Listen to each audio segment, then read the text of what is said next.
अंधेरे से रोशनी का सफर, देखो पवित्र रात पर हर खबर। chills and thrills, डर और भक्ति का अद्भुत असर। आओ पवित्र रात पे सवार हो जा, मिस्ट्री और डिवोशन में खो जा। Let's go पवित्र रात, यह है पवित्र रात, चलो साथ चले। यह है पवित्र रात, नए रंग देखे। पवित्र रात, पवित्र रात, यह है पवित्र रात, सबसे बेस्ट रहे। Let's go पवित्र रात।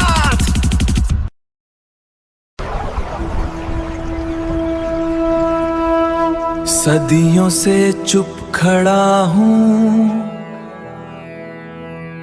हवाएं मेरी लोरी गाती हैं। भेड़ियों की आवाजें मेरे अकेलेपन का संगीत, गुजरे वक्त की परछाई हूँ मैं। अंधेरे का नया दौर, अब वो साया दीवारों में नहीं सांसों में है। खामोशी चीखती है, लहू में बहती है। मैं उसका साया हूं, वो मेरी आवाज है। अब कोई बच नहीं सकता, ये मेरी शुरुआत है।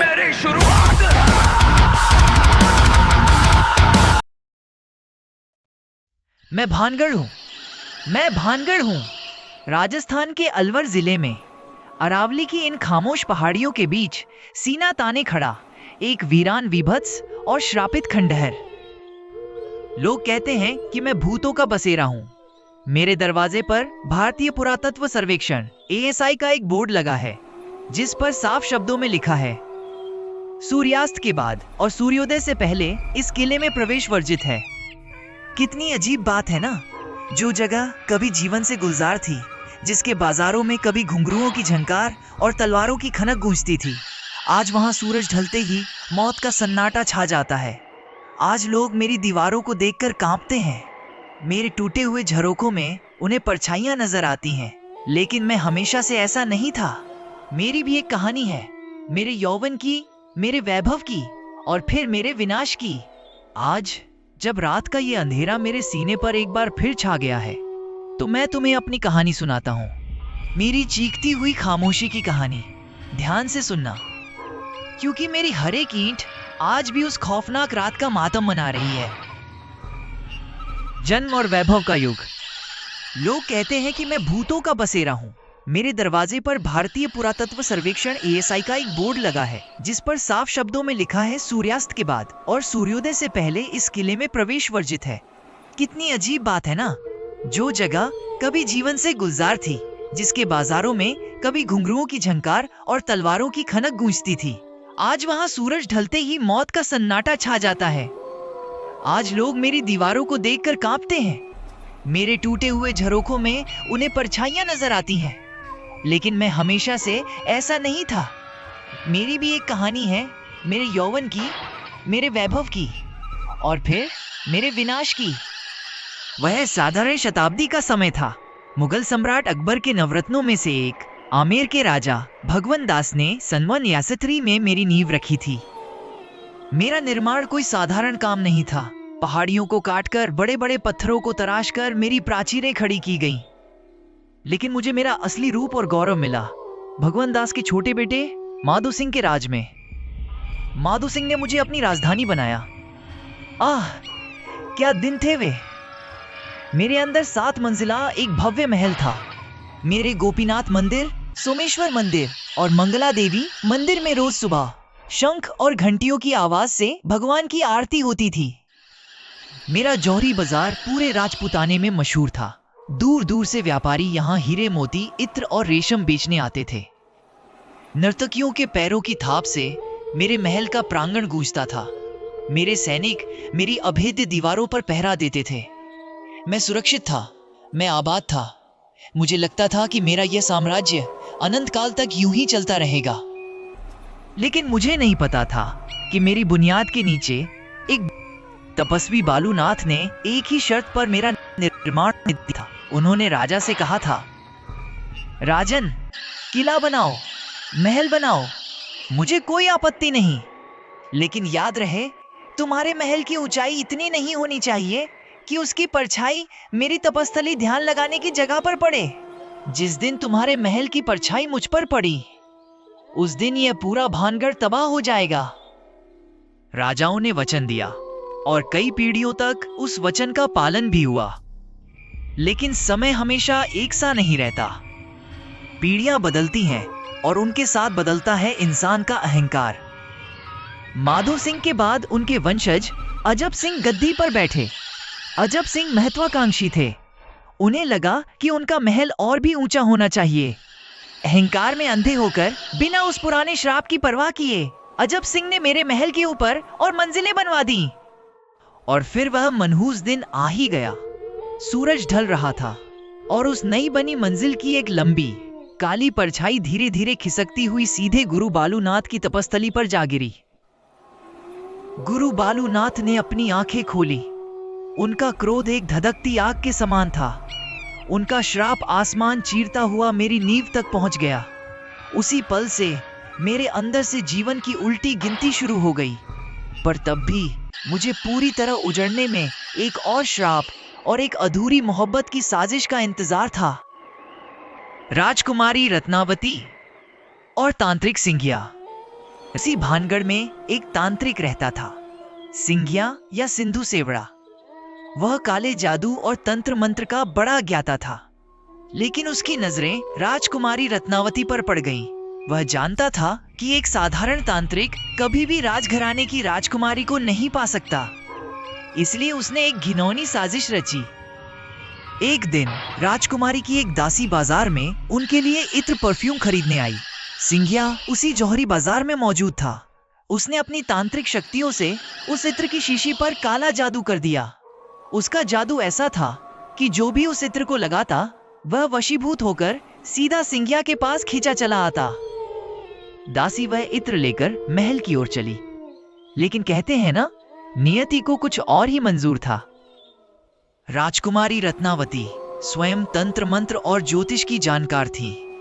जब दासी ने वह इत्र राजकुमारी को दिया तो रत्नावती ने शीशी देखते ही समझ लिया कि इस पर काला जादू किया गया है। उन्होंने गुस्से में वो शीशी उठाकर महल की बालकनी से नीचे एक बड़ी सी चट्टान पर फेंक दी। शीशी टूट गई, इत्र उस चट्टान पर बिखर गया और फिर काले जादू का असर शुरू हुआ। क्योंकि इत्र चट्टान पर गिरा था, इसलिए वह भारी भरकम चट्टान ही वशीभूत होकर सिंघिया की तरफ तेजी से लुढ़कने लगी। एक विशाल चट्टान की जमीन पर रगड़ खाकर लुढ़कने की खौफनाक आवाज, भूकंप जैसे झटके। सिंघिया ने देखा कि एक विशाल चट्टान उसकी मौत बनकर उसकी ओर आ रही है। वह भाग नहीं सका। चट्टान ने उसे बुरी तरह कुचल दिया। लेकिन अपनी आखिरी सांसें लेते हुए खून से लथपथ उस तांत्रिक ने भानगढ़ को एक खौफनाक श्राप दिया। उसने चीखते हुए कहा, मैं तो जा रहा हूं, लेकिन मेरे मरने के साथ ही यह पूरा भानगढ़ शमशान बन जाएगा। यहां रहने वाला कोई भी इंसान जिंदा नहीं बचेगा। कोई भी बच्चा इस किले की दीवारों के अंदर जन्म नहीं ले पाएगा। यह पूरा शहर तड़प तड़प कर मरेगा और उनकी आत्माएं युगों युगों तक इन्हीं खंडहरों में भटकती रहेंगी। महाविनाश की वो रात, तलवारों के टकराने, घोड़ों की हिनहिनाहट और औरतों बच्चों की चीखों की भयानक आवाजें, सिंघिया का श्राप और गुरु बालू नाथ का क्रोध दोनों एक साथ मिलकर मेरे ऊपर कहर बनकर टूटे। तांत्रिक की मौत के कुछ ही समय बाद भानगढ़ पर पड़ोसी राज्य अजबगढ़ ने एक भयानक हमला कर दिया। उसने चीखते हुए कहा, मैं तो जा रहा हूं, लेकिन मेरे मरने के साथ ही यह पूरा भानगढ़ शमशान बन जाएगा। यहां रहने वाला कोई भी इंसान जिंदा नहीं बचेगा। कोई भी बच्चा इस किले की दीवारों के अंदर जन्म नहीं ले पाएगा। यह पूरा शहर तड़प तड़प कर मरेगा और उनकी आत्माएं युगों युगों तक इन्हीं खंडहरों में भटकती रहेंगी। उन्होंने किसी को नहीं बख्शा। बच्चों को काट दिया गया। औरतों ने अपनी इज्जत बचाने के लिए कुओं में छलांग लगा दी।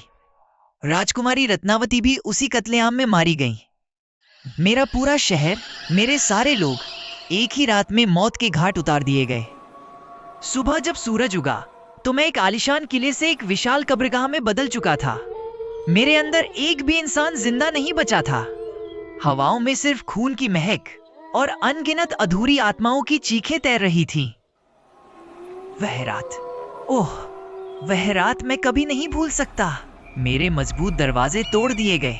दुश्मन के सैनिक भूखे भेड़ियों की तरह मेरे अंदर घुस आए। तलवारें चलने लगी।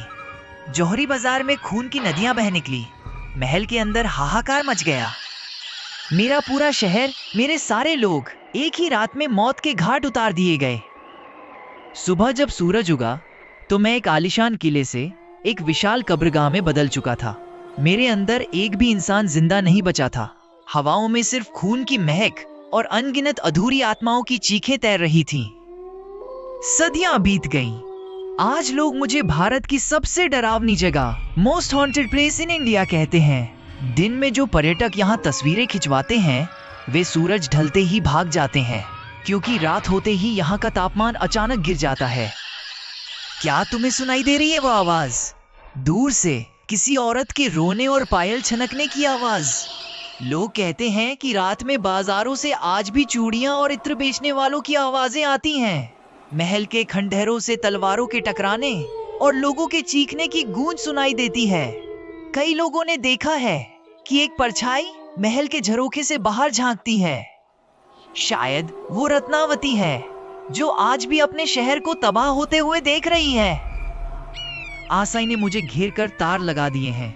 जो भी रात में यहाँ छुपकर रुकने की कोशिश करता है, सुबह वह या तो जिंदा नहीं मिलता या अपना मानसिक संतुलन खो बैठता है। मैं नहीं चाहता कि कोई मरे, लेकिन मैं उन भटकती आत्माओं को रोक नहीं सकता। वे बीबस हैं और मैं भी। अंतिम शब्द। जब सूरज अरावली के पीछे छिप जाता है और अंधेरा मेरी इन टूटी हुई दीवारों पर रेंगने लगता है, तब मेरे अंदर कुछ जाग उठता है। दिन में जो पर्यटक यहाँ तस्वीरें खिंचवाते हैं वे सूरज ढलते ही भाग जाते हैं, क्योंकि रात होते ही यहाँ का तापमान अचानक गिर जाता है। क्या तुम्हें सुनाई दे रही है वह आवाज? दूर से किसी औरत के रोने और पायल छनकने की आवाज। लोग कहते हैं कि रात में बाजारों से आज भी चूड़ियां और इत्र बेचने वालों की आवाजें आती हैं। महल के खंडहरों से तलवारों के टकराने और लोगों के चीखने की गूंज सुनाई देती है। कई लोगों ने देखा है कि एक परछाई महल के झरोखे से बाहर झांकती है। शायद वो रत्नावती है, जो आज भी अपने शहर को तबाह होते हुए देख रही है।